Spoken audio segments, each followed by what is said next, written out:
on m'a donc rappelé que d'ici 2015, donc c'est demain, hein, c'est vraiment quasi immédiat, donc selon une étude d'IDC, avec le bouleversement démographique et la nouvelle génération de clients mobiles, les directions informatiques devront préparer l'intégration des réseaux sociaux avec leur IT.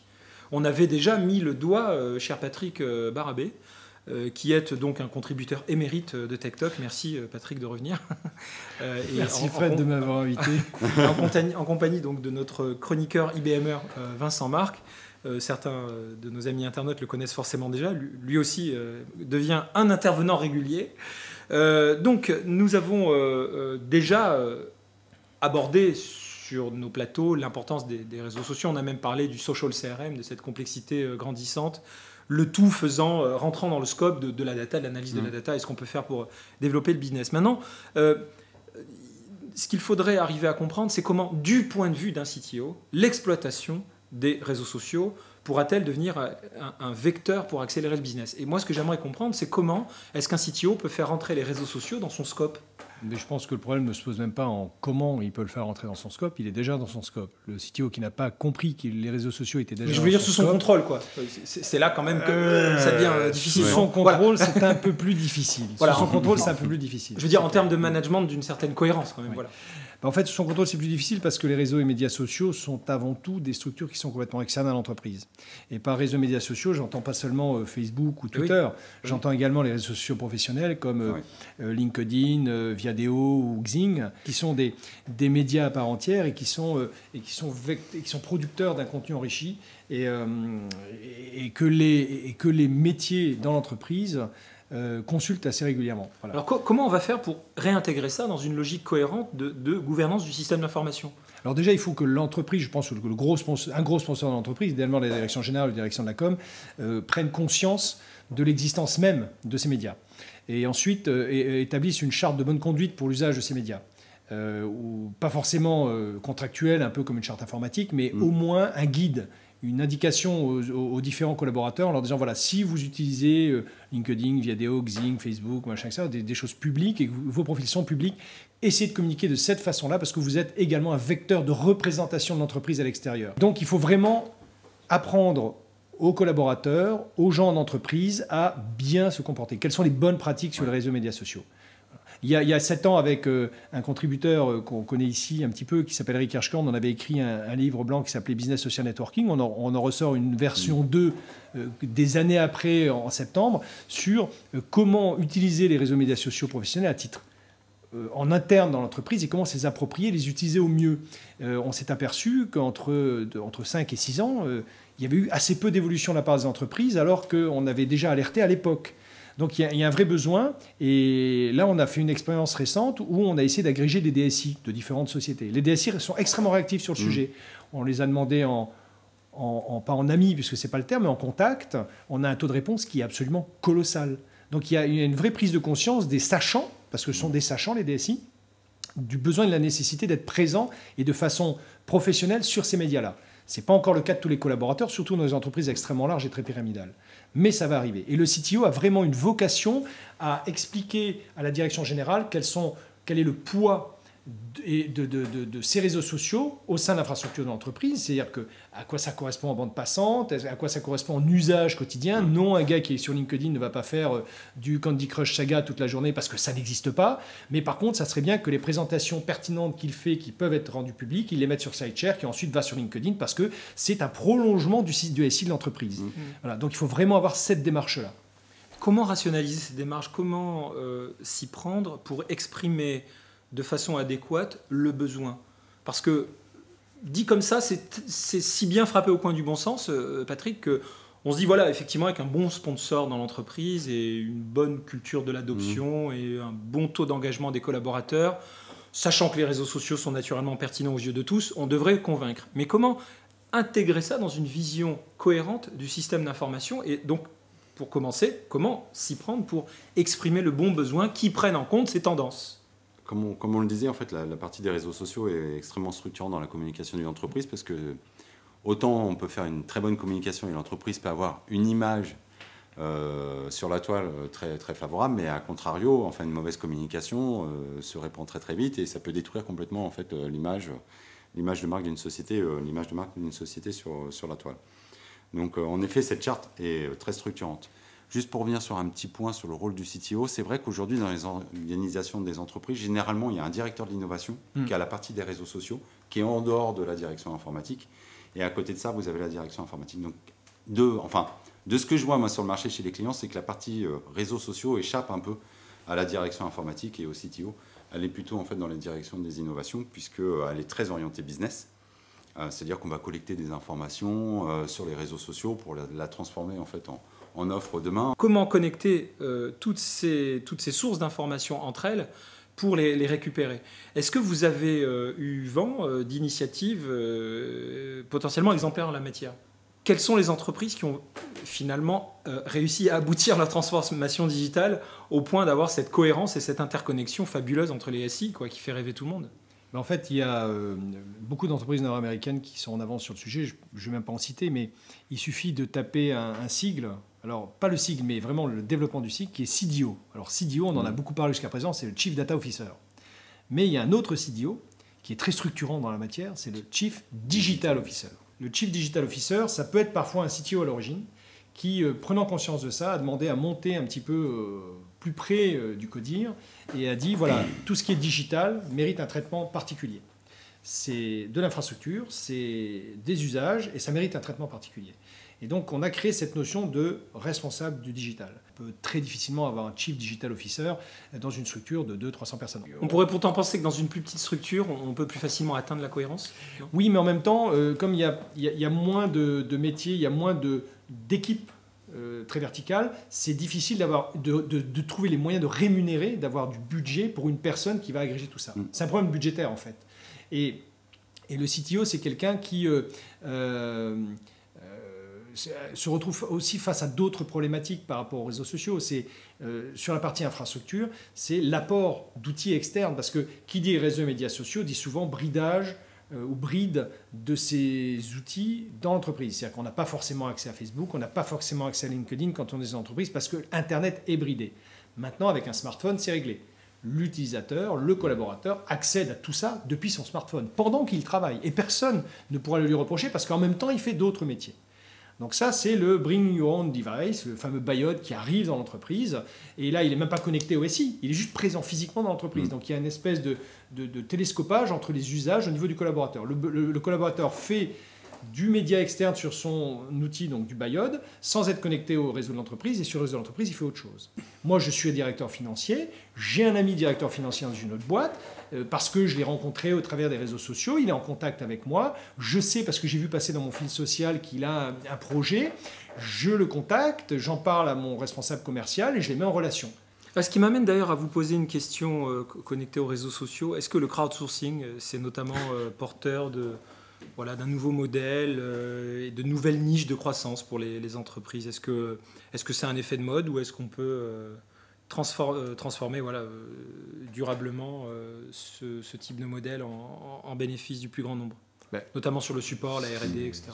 Il est évident que le crowdsourcing, c'est un modèle qui est en train de se développer. Mais complètement, Wikipédia, c'est du crowdsourcing. Pour ceux qui ignorent ce qu'est le crowdsourcing, Wikipédia, c'est du crowdsourcing. C'est-à-dire qu'il y a des millions de personnes dans le monde qui alimentent Wikipédia. Alors voilà, à l'échelle de l'entreprise et selon le prisme du CTO, comment intégrer ça dans son métier? C'est simple. J'ai vécu récemment, j'ai essayé de l'expliquer à une petite partie de structure chez nous. Quand j'aurais dit crowdsourcing, ils ont eu un peu de mal. On a souvent de la masse d'informations à traiter. On pourrait donner à chaque collaborateur de l'entreprise une petite partie de cette masse d'informations à traiter, qu'il la traite, et après, quand on a 200, 300, 400, 1000 collaborateurs, vous leur donnez 2-3 petites choses à faire en 2 heures, quelque chose qui va mettre 2 semaines à être fait, va être fait. Ça, c'est la première chose. La deuxième chose également, c'est en matière de communication. Le crowdsourcing, c'est que si chacun respecte cette charte dont on a parlé tout à l'heure de bonne conduite, l'image globale de l'entreprise sur les réseaux médias sociaux au travers de ses collaborateurs va s'en trouver magnifiée. Ça, c'est du crowdsourcing. Parce que le crowdsourcing, ce n'est pas simplement une petite main qui tape sur un clavier. C'est des milliers de gens qui se comportent bien pour que globalement l'entreprise ait l'image de bien se comporter. C'est la quintessence du collaboratif. Exactement. Exactement. Si on prend le retour d'expérience d'IBM, typiquement, on forme en fait tous nos collaborateurs à la manière de communiquer en fait sur les réseaux sociaux. Et de sorte qu'ils soient ce qu'on appelle des ambassadeurs. Complètement. Voilà. Complètement. On est dans un effet de démultiplication en fait, de l'information et de l'information pertinente. C'est-à-dire que ça va être des retours d'expérience, ça va être de la mise à disposition, quelque part, des savoir-faire en fait, des salariés d'IBM, donc qui peut communiquer sur son invention. Ça a été le cas quand on a créé Watson, où le développeur de Watson a commencé comme ça. Au début, en effet, il tapait sur son clavier, mais après, tout le monde s'y est mis. Ça a créé des communautés. Ça a créé des communautés dans le domaine de la santé, notamment, pour réduire en fait, le nombre de décès en, fait, en bloc opératoire, parce que c'est le diagnostic en fait, qui fait qu'on se trompe. Et grâce à Watson, en fait, on a diminué les erreurs de diagnostic en bloc opératoire. Mais au début, ça a commencé sur les réseaux sociaux. Et ensuite a été créée cette communauté en fait, où il y a eu des physiciens, des chercheurs, des professeurs, des cardios et aussi des développeurs informatiques pour à la fin faire une solution applicative au domaine au service de la santé. Oui, alors travailler ensemble me semble la dimension fondamentale, parce que quand on parle de réseaux sociaux, on nous ressort la fameuse tarte à la crème depuis des années, qui est le Clutchwine Manifesto, qui dit que les marchés sont des conversations. Mais là, en fait, vous êtes en train de nous dire travailler ensemble, c'est autre chose. C'est comprendre, c'est écouter. Donc comprendre que ces marchés sont des conversations, c'est tout simplement déjà commencer par les écouter, mais surtout en retirer de la donnée. Voilà. Et là, je voudrais un petit peu comprendre, peut-être avec Patrick, Patrick observe un petit peu tout ce qui se passe sur la toile. Est-ce qu'on n'est pas en train de faire le lien entre le big data et les réseaux sociaux et de créer de nouveaux modèles conversationnels, justement multidirectionnels, qui vont être accessibles grâce à de nouveaux outils, des outils capables d'analyser le sentiment, des outils sémantiques donc qui sont capables de déchiffrer la mécanique des réseaux sociaux. Est-ce qu'il y a des choses qui se passent là et qu'il va falloir intégrer dans la gouvernance système d'information de l'entreprise? Oui, mais déjà il y a une chose qui est un peu le serpent de mer des entreprises, qui est le réseau social de l'entreprise, le RSE. Le RSE, qui se veut être piloté par les RH, etc., ce n'est ni plus ni moins que du crowdsourcing. On met un RSE à disposition des salariés. Et qui se veuille véritablement collaboratif. Dans ce cas-là, on fait du crowdsourcing pur. Il émerge des talents, on repère des gens qui sont pertinents sur certains sujets, qui en agrègent d'autres, qui produisent du contenu. Ce contenu est enrichi. Donc là, on crée vraiment du crowdsourcing et on crée de l'innovation parce qu'on crée... déjà, la connaissance se voit, on crée de la connaissance, elle est visible, et on peut ensuite la modéliser. Que cette connaissance soit accessible. Si on met des réseaux sociaux à disposition des entreprises, c'est pour que cette connaissance devienne aussi la mémoire stockée de l'entreprise et qu'une recrue qui débarque 2 ans après puisse, en se baladant sur le réseau, comprendre de quoi il s'agit. Or, souvent, on tombe sur des conversations un peu bordéliques de machines à café.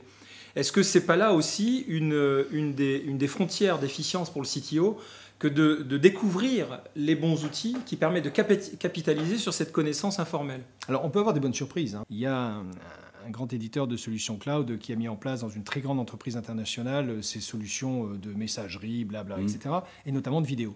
Et un jour, la DSI, après quelques mois, a regardé un petit peu la liste des comptes et s'est aperçu qu'il y avait des téraoctets de données dans la partie vidéo.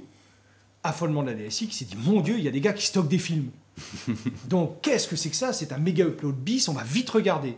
Ils ont regardé et en fait, ils se sont aperçus d'une chose toute bête, c'est qu'en parallèle, ils avaient distribué des caméras vidéo, des petits caméscopes, aux gens dans les usines.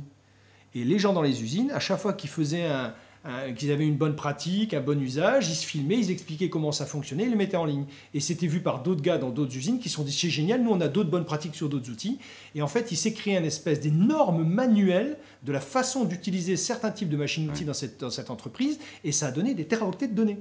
Et quand la DSI s'est aperçue de ça, elle est remontée à la direction de la com, à la direction générale, en disant « Bon, là on a un petit souci, on est en train de produire une masse incroyable de connaissances qui n'est pas du tout structurée. Ça serait bien qu'on s'en inquiète ». Et donc, du coup, on a mis des gens dessus pour essayer d'encadrer tout ça, d'encadrer ce que la base, le crowdsourcing, a produit au profit de la base, donc de ses collègues. Et ça, c'est un exemple parmi tant d'autres, mais c'est un exemple extrêmement pertinent de ce que peut faire un bon RSE, sans être dit, de ce que peuvent faire des utilisateurs à qui on laisse un petit peu l'innovation. Alors, oui, Vincent, je vous rejoins sur ce point, en effet, sur les réseaux sociaux en fait, internes à l'entreprise. La difficulté qu'on rencontre nous sur le marché, et je pense que c'est lié en fait à une révolution culturelle qui n'est pas encore faite en fait sur l'utilisation des réseaux sociaux, c'est-à-dire que les entreprises utilisent les informations qui sont présentes dans les réseaux sociaux, mais est-ce qu'on donc avec plein de data qui ne sont pas les leurs, d'accord, mais par contre, est-ce que l'entreprise est prête à mettre ses data dans les réseaux sociaux, parce que quelque part l'entreprise se sert d'autres data. Est-ce qu'elle serait prête à mettre ses propres data en fait aussi dans les réseaux sociaux pour que ça apporte encore plus de valeur? Mais est-ce qu'on est prêt à mettre nos data anonymisées, par exemple, sur les réseaux sociaux pour fabriquer des nouveaux services encore plus riches en fait pour nos clients à la fin? J'aimerais. Moi, j'ai cette grande question aujourd'hui. Voilà. Moi, j'aimerais parce que dans le monde du retail, par exemple, c'est vrai que si on arrive à avoir ces informations-là, on pourra décrire, on pourra déceler des modèles de comportement des consommateurs qui sont énormes, si on arrivait à ce que les grands du retail mettent en commun des données anonymisées. Les données, je parlais une fois précédente, des données des tickets de caisse. Si on arrivait à récupérer tous les tickets de caisse de tous les grands du retail, on aurait des comportements de consommateurs qu'on ne décèle pas actuellement. Il faudrait qu'ils puissent le donner. Ce n'est pas le cas parce que c'est encore un trésor dans l'entreprise. On pourrait les anonymiser. Ça serait un peu dénaturé, mais au moins ça serait quelque chose en avance. Mais IBM est un mauvais exemple. Pourquoi? Parce que c'est une société qui est assez exceptionnelle. C'est une société qui, quand elle a un souci, ou elle voit un point quelque part, elle pivote et elle trouve un rebond, elle rebondit, etc. Et il y a très peu d'entreprises comme ça. Vous êtes une entreprise innovante depuis que vous avez sorti les premières machines à écrire. Regardez où vous en êtes maintenant. Donc, c'est vrai que des entreprises comme ça sont des entreprises qui sont souvent citées dans les écoles de commerce, dans les écoles de management, parce que ce sont des entreprises qui savent pivoter, qui savent produire de la richesse, qui savent produire de l'innovation. Au niveau des collaborateurs, au niveau du management, quand quelque chose ne fonctionne pas, vous ne vous posez pas 200 ans la question. Non. Vous changez, vous innovez, vous transformez. Donc ça, c'est assez rare. Heureusement, vous êtes là pour évangéliser un petit peu. Il y a des grandes entreprises qui sont là pour évangéliser leurs entreprises clientes ou partenaires. Et dire, vous voyez, nous, on arrive à le faire chez nous. On est pertinent parce qu'on est des milliers dans le monde. Donc on sait que ça marche. Essayez de le faire. Quelques grands clients vous écoutent parce qu'ils ont un peu la même structure que vous. Et c'est vrai que vous êtes emblématique sur le sujet. Il faut juste que vous puissiez, si vous pouviez transmettre ce savoir-faire, un petit peu comme on transmet des usages, ça serait idéal. Parce que vous avez un vrai savoir-faire sur le sujet. On peut dire que c'est un ongoing process. C'est en train de se passer. En tout cas, voilà, on va rester sur le thème, ce thème de la porosité, l'interne, l'externe, le fait qu'il va falloir orchestrer aussi cette ouverture vers le monde.